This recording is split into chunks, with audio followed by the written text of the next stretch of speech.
నమస్కారం. మా తెలంగాణ న్యూస్ కి స్వాగతం. హెడ్లైన్ చూద్దాం. విద్యార్థులారా, మీరు పడ్డ కష్టం, మీ తల్లిదండ్రుల నమ్మకం ఈ రోజు మీ కలం రూపంలో పేపర్ మీద అద్భుతాలు చేయాలి. అస్సలు భయం వదిలేయండి. గుండె నిండా ధైర్యంతో 10కి 10 జీపీఏ సాధించే దిశగా అడుగులేయండి. మీ అందరికీ మరోసారి మా ఛానల్ తరపున హృదయపూర్వక ఆల్ ది బెస్ట్. రాసి రండి, చరిత్ర సృష్టించి రండి. ఇక బులెటిన్లో హెడ్లైన్స్ చూద్దాం.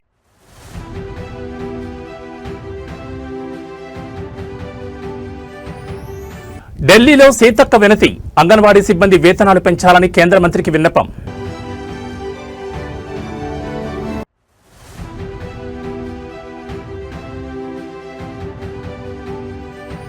పదో తరగతి పరీక్షలు ప్రారంభం. రాష్ట్ర వ్యాప్తంగా 5.28 లక్షల మంది విద్యార్థులు హాజరు. ఒక్క నిమిషం నిబంధనపై స్పష్టత.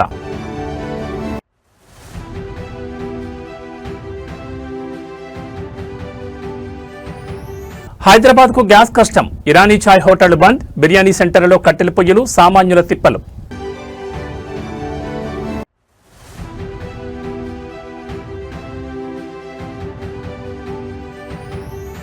తెలంగాణ నూతన గవర్నర్ శివప్రతాప్ శుక్లా దంపతుల ప్రత్యేక పూజలు.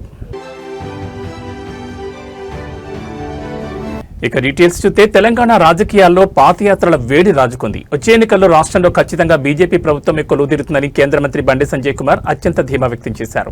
కరీంనగర్లోని మహాశక్తి ఆలయం నుంచి జగిత్యాల జిల్లా కొండగట్టు అంజన్న సన్నిధి వరకు సుమారు 40 కిలోమీటర్ల మేర బండి సంజయ్ భారీ పాదయాత్ర చేపట్టారు. రాష్ట్ర ప్రభుత్వం చేపట్టిన ప్రజాపాలన కేవలం ఫోటోలకే పరిమితమైందని ఎద్దేవా చేశారు. 6 గ్యారంటీల అమలుపై ప్రజలు కాంగ్రెస్ నేతలు నిలదీస్తున్నారని మండిపడ్డారు. మిడిల్ ఈస్ట్ లో ఉద్రిక్తతలు ఉన్నప్పటికీ ఇరాన్ నుంచి చమురు నౌకలు భారత్కు వస్తున్నాయని, దేశంలో గ్యాస్ కొరత లేకుండా కేంద్రం అన్ని చర్యలు తీసుకుంటోందని స్పష్టం చేశారు. కాంగ్రెస్, బీఆర్ఎస్, ఎంఐఎం ఈ 3 పార్టీలు ఒకటైనా సరే గ్రేటర్ హైదరాబాద్ లో బీజేపీని ఓడించడం ఎవరితరం కాదంటూ సవాల్ విసిరారు. మొత్తానికి రాష్ట్రంలో రాజకీయ మార్పు ఖాయమని, వచ్చే ఎన్నికల్లో తెలంగాణ గడ్డపై కాషాయ జెండా రెపరెపలాడడం ఖాయమని బండి సంజయ్ ఈ యాత్ర ద్వారా శ్రేణుల్లో కొత్త ఉత్సాహం నింపారు.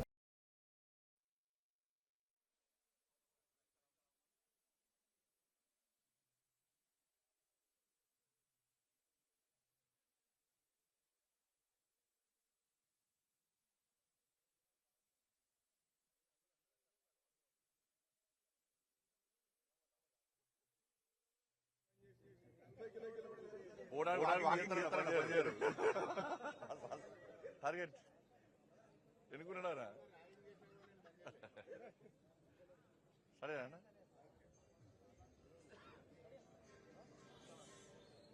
అందరికీ జై శ్రీరామ్. మొన్న గతంలో జరిగినటువంటి స్థానిక సంస్థల ఎన్నికలు, గ్రామ పంచాయతీ ఎన్నికలు కానీ, మున్సిపల్ ఎన్నికలు కానీ, కార్పొరేషన్ ఎన్నికల్లో భారతీయ జనతా పార్టీ అభ్యర్థులుగా గెలిచినటువంటి ఆ అమ్మవారి, ఆ స్వామివారి ఆశీర్వాదంతో గెలిచినటువంటి, ప్రజల ఆశీర్వాదంతో గెలిచినటువంటి మా గౌరవ ప్రజాప్రతినిధులందరూ కూడా కొండగట్టు అంజన్న దర్శనం కోసమని వస్తామని చెప్పి ఆ రోజే మొక్కోవడం జరిగింది. ఆ తల్లి దయతోని, ఆ స్వామివారి ఆశీర్వాదంతో, ప్రజల ఆశీర్వాదంతో, కార్యకర్తల కృషితోని అనేక మంది, గతంలో ఎన్నడూ లేని విధంగా అనేక మంది ప్రజాప్రతినిధులు వాళ్ళ విజయం సాధించడం జరిగింది.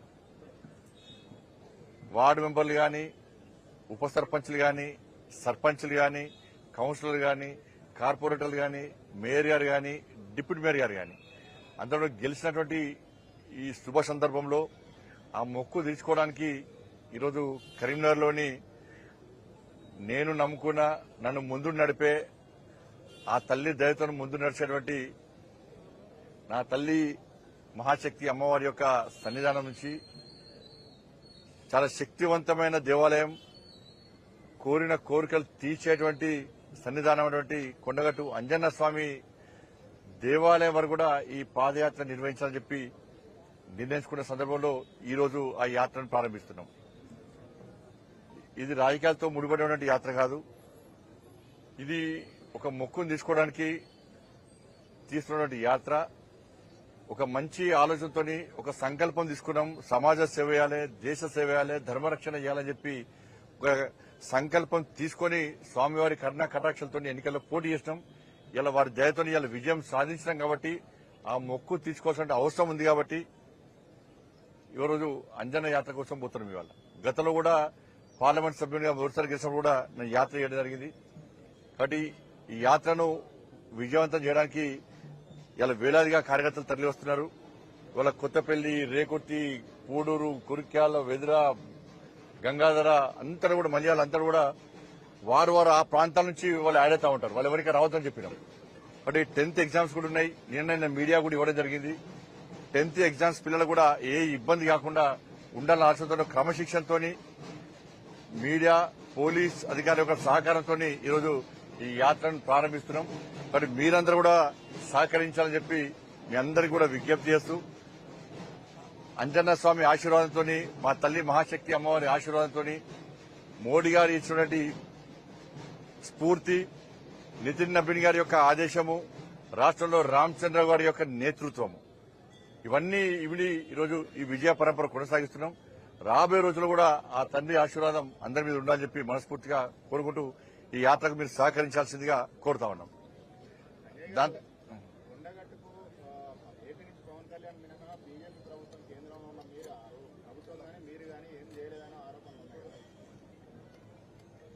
ఆంధ్రప్రదేశ్ లో ఉన్నది ఎన్డీఏ ప్రభుత్వం. ఆంధ్రప్రదేశ్ లో ఉన్నది భారతీయ జనతా పార్టీ, తెలుగుదేశం పార్టీ, జనసేన ప్రభుత్వం. డబుల్ ఇంజన్ సర్కార్ ఆంధ్రప్రదేశ్ లో ఉంది కాబట్టే ఆంధ్రప్రదేశ్ నుంచి నిధులు కొండగట్టుకు వచ్చినాయి. కాబట్టి ఇక్కడ కూడా నెక్స్ట్ వచ్చేది డబుల్ ఇంజన్ సర్కారే.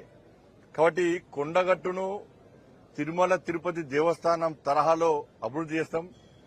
అక్కడ దీక్ష చేసుకున్న స్వాముల దీక్ష విషయంలో గాని, మాల విరమణ విషయంలో గాని, ఆంజనేయ స్వామి జయంతి సందర్భంగా గాని, ఇతరత్ర విషయంలో గాని, మంటపం గాని, నిరంతర భోజనశాల గాని, అక్కడ గిరి ప్రదక్షిణ విషయంలో గాని, నీటి సౌకర్యం విషయంలో గాని, కళ్యాణ మంటపం విషయంలో గాని, గెస్ట్ హౌస్ల విషయంలో గాని, అన్ని విషయాల్లో ఒక బ్రహ్మాండమైన ప్లాన్ తోని మేము ముందుకు వస్తాం. ఇలా విమర్శించే వాళ్ళు 10 సంవత్సరాల అధికారంలో ఉన్నారు. ఒక్క పైసా ఇవ్వలే, 100 కోట్లు ఇస్తాం, 200 కోట్లు ఇస్తాం, 500 కోట్లు ఇస్తామని చెప్పిన వ్యక్తులు, కొండగట్టుకు వచ్చి మొక్కులు తీసుకున్న వ్యక్తులు, కానీ ఆంజనేయ స్వామికి ఇచ్చిన మొక్కులు మాత్రం తీసుకునే పరిస్థితులు లేరు. ఈ ప్రభుత్వం వచ్చి 2 సంవత్సరాలే ఒక్క పైసా ఇవ్వలే. తెలంగాణ వ్యాప్తంగా నేటి నుంచి 10వ తరగతి వార్షిక పరీక్షలు ప్రారంభమయ్యాయి. రాష్ట్ర వ్యాప్తంగా లక్షలాది మంది విద్యార్థులు తమ భవిష్యత్తుకు తొలిమెట్టని ఈ పరీక్షలకు హాజరవుతున్నారు. పరీక్షా కేంద్రాల వద్ద సందడి నెలకొనగా అధికారులు అన్ని ఏర్పాట్లు పూర్తి చేశారు. ఉదయం 9:30 నుంచి మధ్యాహ్నం 12:30 వరకు పరీక్షలు జరుగుతాయి. మొత్తం 5,28,239 మంది విద్యార్థులు పరీక్ష రాయనున్నారు. రాష్ట్ర వ్యాప్తంగా 2,676 కేంద్రాలను ఏర్పాటు చేశారు. ఎలాంటి అవకతవకలు జరగకుండా 144 మంది ఫ్లయింగ్ స్క్వాడ్లను రంగంలోకి దించారు. విద్యార్థులు పరీక్షా కేంద్రానికి అరగంట ముందే చేరుకోవాలి. అయితే ట్రాఫిక్ లేదా ఇతర ఇబ్బందుల దృష్ట్యా 5 నిమిషాల వరకు ఆలస్యమైన అనుమతిస్తామని అధికారులు వెల్లడించారు. ఈ పరీక్షలు నేటి నుంచి ప్రారంభమై ఏప్రిల్ 16వ తేదీ వరకు కొనసాగుతాయి. విద్యార్థులు ఎటువంటి భయాందోళన లేకుండా ప్రశాంతంగా పరీక్షలు రాయాలని విద్యాశాఖ కోరుతోంది. పరీక్షా కేంద్రాల వద్ద 144 సెక్షన్ అమల్లో ఉంది. విద్యార్థులందరికీ మా ఛానల్ తరపున ఆల్ ది బెస్ట్.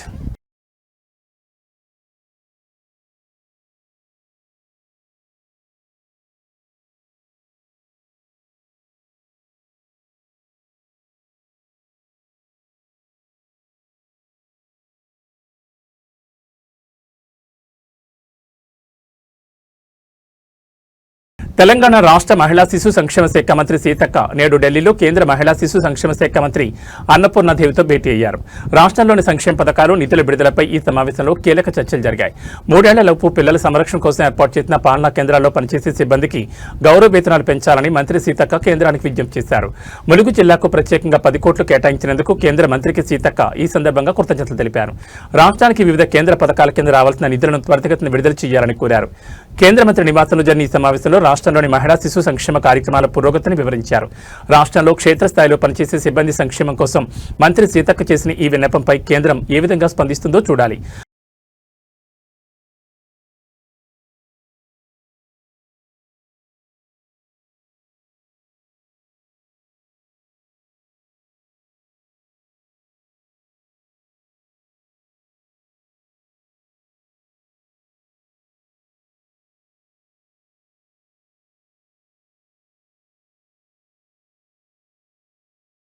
విశ్వనగరం హైదరాబాద్ లో ఇప్పుడు ఎన్నడూ లేని విధంగా వింత పరిస్థితి నెలకొంది. రుచుల నిలయమైన మన భాగ్యనగరం ఇప్పుడు గ్యాస్ కష్టాలు చిక్కుకుంది. వంట గ్యాస్ సిలిండర్ల తీవ్ర కొరతతో హోటల్ రంగం కుదేలవుతోంది. టిఫిన్ సెంటర్ల నుంచి బిర్యానీ హోటళ్ల వరకు అన్ని మూతపడుతుండటంతో నగరవాసులు ఆకలితో అలమటిస్తున్నారు. నగరంలోని ప్రధాన హోటళ్లు, తోపుడు బండ్లు గ్యాస్ లేక దర్శనమివ్వడం లేదు. ఉదయాన్నే టిఫిన్ కోసం కిలోమీటర్ల మేర తిరిగినా అల్పాహారం దొరకని పరిస్థితి నెలకొంది. ఇషానగర్, అమీర్పేట్ వంటి ప్రాంతాల్లోని హాస్టళ్లలో మెనూ మారిపోయింది. దోశ, పూరి వంటివి మాయమై కేవలం ఇడ్లీ, పెరుగన్నంతోనే సరిపెట్టుకోవాల్సిన దుస్థితి ఏర్పడింది. ప్రపంచ ప్రఖ్యాతిగాంచిన హైదరాబాద్ బిర్యానీ హోటల్లో ఇప్పుడు కట్టెల పొయ్యిలు వెలుగుతున్నాయి. గ్యాస్ దొరక వందలాది ఐటమ్స్ చేసే హోటళ్లు ఇప్పుడు కేవలం 2-3 రకాల కూరలకే పరిమితమయ్యాయి. పవిత్ర రంజాన్ మాసంలో భాగ్యనగర సంస్కృతిలో భాగమైన ఇరానీ ఛాయ్ హోటళ్లు 70% మూతపడ్డాయి. ఛాయ్ ప్రియులు తీవ్ర నిరాశకు గురవుతున్నారు. వ్యాపారం లేక హోటల్ యజమానులు కన్నీరు మున్నీరవుతున్నారు.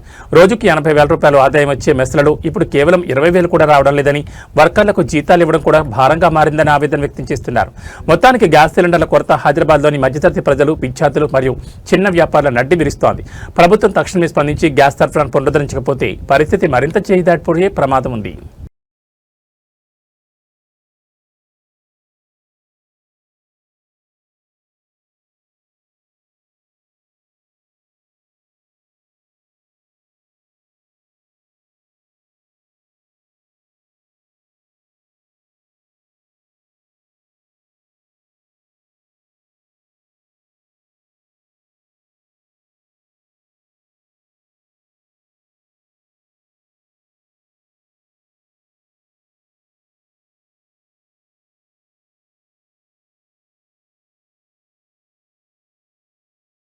జయశంకర్ భూపాలపల్లి నియోజకవర్గంలో అధికార పార్టీకి చెందిన కీలక నేత వ్యవహారం ఇప్పుడు సంచలనంగా మారింది. ఎమ్మెల్యే గండ్ర సత్యనారాయణ వ్యక్తిగత సహాయకుడు శ్రీనివాస్ చిక్కుల్లో పడ్డారు.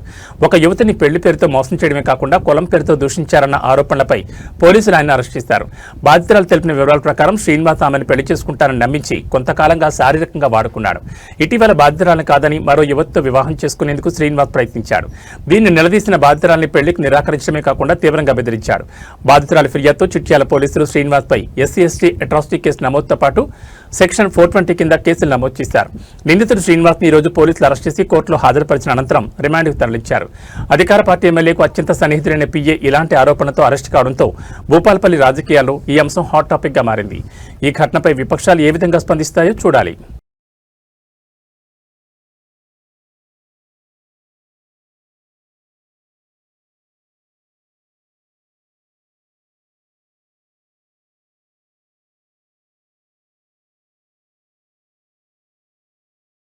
కర్నూలు జిల్లాలో అత్యంత హృదయ విదారకర ఘటన చోటు చేసుకుంది. కన్నబిడ్డలు కాపాడుకోవాల్సిన తల్లి వారితో సహా ప్రాణాలు తీసుకోవడం స్థానికంగా తీవ్ర కలకలం రేపింది. జిల్లా కేంద్ర సమీపంలోని గార్గేపురం చెరువులో ఒక మహిళ తన 2 పసిపిల్లలతో కలిసి దూకి ఆత్మహత్యకు పాల్పడింది. కర్నూలు జిల్లా కేంద్రానికి సమీపంలోని గార్గేపురం చెరువు వద్ద శనివారం ఈ దారుణ వెలుగు చూసింది. మృతులను రాజేశ్వరి, ఆమె కుమారులు సుకుమార్, అబ్రహంగా పోలీసులు గుర్తించారు. ప్రాథమిక సమాచారం ప్రకారం కుటుంబ కలహాలే ఈ బలవన్ మరణానికి ప్రధాన కారణమని తెలుస్తోంది.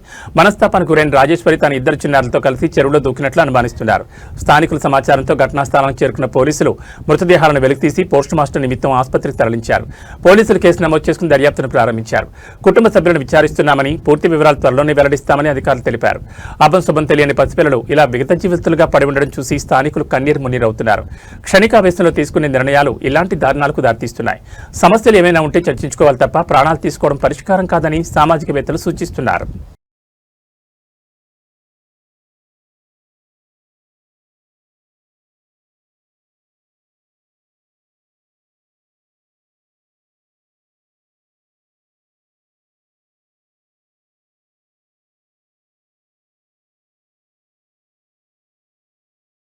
తెలంగాణ నూతన గవర్నర్ శివప్రతాప్ శుక్లా నేడు పుణ్యక్షేత్రమైన శ్రీశైలాన్ని సందర్శించారు. పదవీ బాధ్యతలు చేపట్టిన అనంతరం తొలిసారిగా ఆయన తన ధర్మపత్ని జానకి శుక్లాతో కలిసి భ్రమరాంబ సమేత మల్లికార్జున స్వామివారి సేవలో పాల్గొన్నారు. శనివారం తెల్లవారుజామున శ్రీశైలం చేరుకున్న గవర్నర్ దంపతులకు ఆలయ అధికారులు, ఈవో మహద్వారం వద్ద పూర్ణకుమంతో ఘనస్వాగతం పలికారు. జ్యోతిర్లింగ స్వరూపుడైన మల్లికార్జున స్వామివారికి గవర్నర్ దంపతులు అత్యంత భక్తి శ్రద్ధలతో రుద్రాభిషేకం నిర్వహించారు. అనంతరం భ్రమరాంబిక అమ్మవారి సన్నిధిలో జరిగిన ప్రత్యేక కుంకుమార్చన పూజలో వారు పాల్గొన్నారు. దర్శనానంతరం ఆలయ అధికారులు గవర్నర్ దంపతులకు స్వామి అమ్మవారి తీర్థ ప్రసాదాలను అందజేశారు. వారిని శేషవస్త్రంతో సత్కరించి ఆలయ జ్ఞాపికను బహుకరించారు. ఇటీవలే తెలంగాణ 5వ గవర్నర్ గా బాధ్యతలు స్వీకరించిన శివప్రతాప్ శుక్లా రాష్ట్రం సుభిక్షంగా ఉండాలని కోరుకుంటూ ఈ ఆధ్యాత్మిక యాత్ర చేపట్టినట్లు తెలుస్తోంది.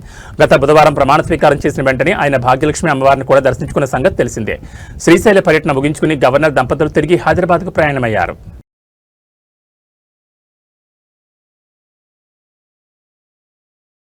కాకినాడ జిల్లా ప్రతిపాడు నియోజకవర్గంలో ఇప్పుడు పులి భయం పట్టుకుంది. గత కొన్ని రోజులుగా మన్యం పరిసర గ్రామాల్లో పెద్ద పులి సంచరిస్తుండటంతో స్థానిక ప్రజలు కంటి మీద కొనుక్కు లేకుండా గడుపుతున్నారు.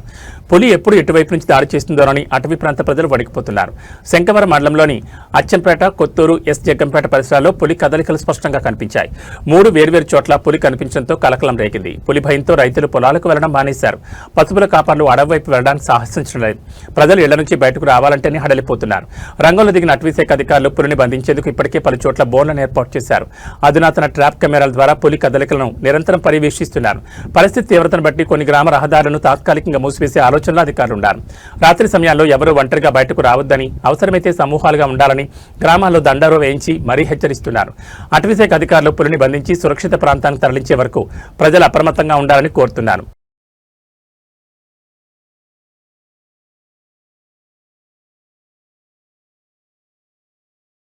కలియుగ వైకుంఠం తిరుమల క్షేత్రం భక్తులతో కిటకిటలాడుతోంది. వీకెండ్ కావడంతో శ్రీవారి దర్శనం కోసం దేశం నలుమూలల నుంచి భక్తులు భారీగా తరలివచ్చారు. ప్రస్తుతం తిరుమల కొండపై ఎటు చూసినా గోవింద నామస్మరణ మారుమోగుతోంది. టోకెన్లు లేని భక్తులకు సర్వదర్శనం కోసం ఏకంగా 18 గంటల సమయం పడుతోంది. వైకుంఠం క్యూ కాంప్లెక్స్ లోని అన్ని కంపార్ట్మెంట్లు నిండిపోయాయి. క్యూలైన్ వెలుపలకొచ్చి కృష్ణతేజ సర్కిల్ వరకు భక్తులు వేచి ఉన్నారు. క్యూలైన్లో వేచి ఉన్న భక్తులకు టీటీడీ అధికారులు అన్నప్రసాదం, త్రాగునీరు, పాలు నిరంతరాయంగా అందజేస్తూ సౌకర్యాలను పర్యవేక్షిస్తున్నారు.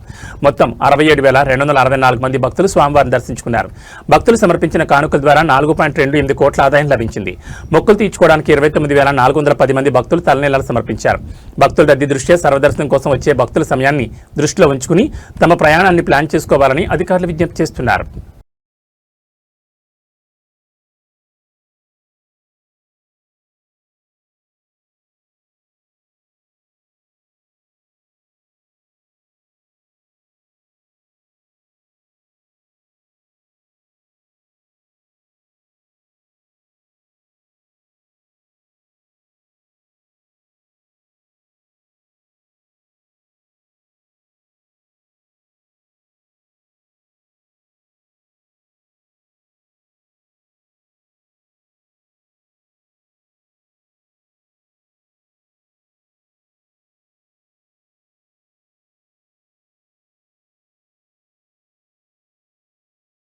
తెలుగు రాష్ట్రాల్లో ఆందోళన కలిగిస్తున్న గ్యాస్ కొరతపై ఆంధ్రప్రదేశ్ ముఖ్యమంత్రి చంద్రబాబు నాయుడు రంగంలో దిగారు. రాష్ట్రంలో గ్యాస్ సరఫరాను పునరుద్ధరించేందుకు, ప్రజల ఇబ్బందులను తొలగించేందుకు ప్రభుత్వం యుద్ధ ప్రాతిపదికన చర్యలు చేపట్టింది. ఈ క్రమంలో మంత్రులతో సీఎం కీలక సమీక్ష నిర్వహించారు. ఈ సందర్భంగా ఆయన మంత్రులతో టెలికాన్ఫరెన్స్ నిర్వహించారు. గ్యాస్ సరఫరాలో నెలకొన్న ఆటంకాలను అడిగి తెలుసుకున్నారు. గ్యాస్ సమస్య పరిష్కారం కోసం ప్రభుత్వం ప్రత్యేకంగా మంత్రుల సబ్ కమిటీని ఏర్పాటు చేసింది. ఈ కమిటీ నేడు సమావేశమై ప్రస్తుత సంక్షోభంపై చర్చించనుందని మంత్రి పయ్యావుల కేశవ్ సీఎంకు వివరించారు. గ్యాస్ కొరత రాకుండా కేంద్ర ప్రభుత్వంతో నిరంతరం సంప్రదింపులు జరపాలని, అవసరమైన కోటాను సకాలంలో తెప్పించుకోవాలని సీఎం ఆదేశించారు. గ్యాస్ విషయంలో ప్రజలు ఎలాంటి ఆందోళనకు గురికాకుండా తగిన చర్యలు తీసుకోవాలని స్పష్టం చేశారు. హోటల్ యజమానులు, గ్యాస్ ఏజెన్సీలు మరియు సంబంధిత వర్గాలతో వెంటనే చర్చలు జరిపి క్షేత్రస్థాయిలో సమస్యలను పరిష్కరించాలని సూచించారు. ముందస్తు ప్రణాళికతో ముందుకు సాగి గ్యాస్ పంపిణీలో ఎక్కడ అంతరాయం లేకుండా చూడాలని మంత్రులను ఆదేశించారు. మొత్తానికి భాగ్యనగరం తరహాలో ఏపీలో గ్యాస్ సంక్షోభం తలెత్తకుండా ప్రభుత్వం ముందస్తుగా అప్రమత్తమైంది. మంత్రుల సబ్ కమిటీ భేటీ తర్వాత మరిన్ని కీలక నిర్ణయాలు వెలువడే అవకాశం ఉంది.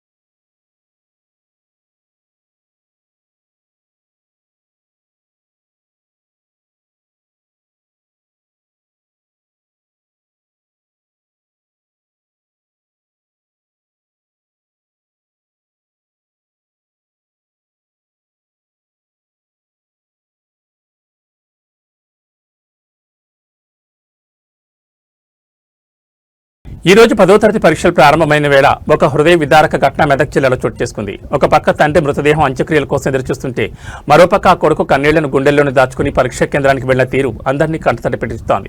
శివంపేట మండలం ఉష్టిరికపల్లి వద్ద జరిగిన రోడ్డు ప్రమాదంలో గ్రామానికి చెందిన కమ్మర నాగరాజు అక్కడికక్కడే మృతి చెందారు. ఈ రోజు తండ్రి అంత్యక్రియలు జరగాల్సి ఉండగా ఆ ఇంట విషాద ఛాయలు అలుముకున్నాయి. మృతుడి కుమారుడు ధనుష్ 10వ తరగతి విద్యార్థి. తండ్రి ఇక లేరన్న వార్త తెలిసి తట్టుకోలేకపోయినా తన భవిష్యత్ కోసం కన్నీరు మున్నీరవుతూనే తూఫ్రాన్ బాలుర పాఠశాలలోని పరీక్షా కేంద్రానికి చేరుకున్నాడు. తోటి విద్యార్థులు ఉపాధ్యాయులు ఆ బాలను చూసి చలించిపోయారు. దుఃఖాన్ని దిగమింగుకుని ధనుష్ పరీక్ష రాస్తున్న తీరు స్థానికంగా అందరినీ కలవరపరిచింది. కన్న తండ్రిని కోల్పోయి పుట్టడి దుఃఖంలో ఉన్న తన తండ్రి ఆశయాలు నెరవేర్చాలనే తపంతో ఆ విద్యార్థి పరీక్షకు హాజరు కావడం అందరినీ భావోద్వేగానికి గురిచేస్తోంది. ధనుష్ను చూసి ప్రతి ఒక్కరూ కన్నీరు పెడుతున్నారు. ఆ కుటుంబానికి భగవంతుడు ధైర్యాన్ని ప్రసాదించాలని కోరుకుంటున్నారు.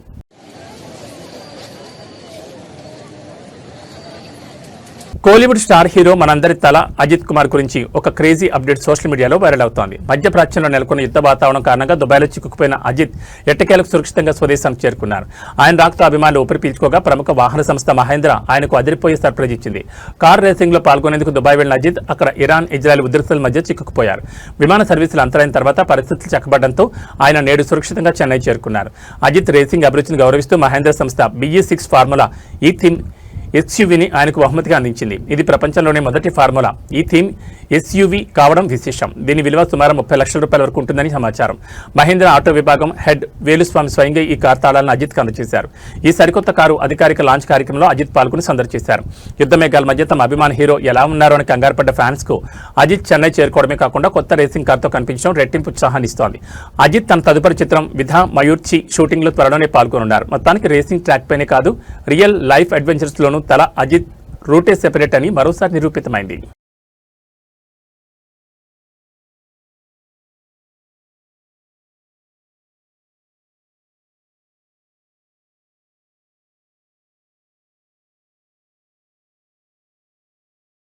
న్యూస్ ముగించే ముందు హెడ్లైన్స్ మరోసారి.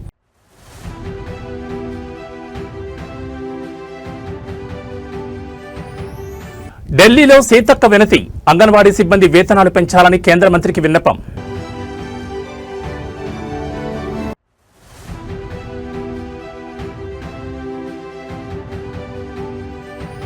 పదో తరగతి పరీక్షలు ప్రారంభం. రాష్ట్ర వ్యాప్తంగా 5.28 లక్షల మంది విద్యార్థులు హాజరు. 1 నిమిషం నిబంధనపై స్పష్టత.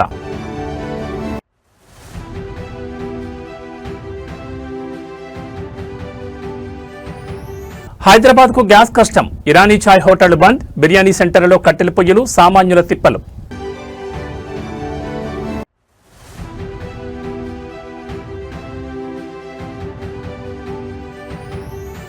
తెలంగాణ నూతన గవర్నర్ శివప్రతాప్ శుక్లా దంపతుల ప్రత్యేక పూజలు. ఏబీ బులెటిన్ విశేషాలు. నమస్కారం.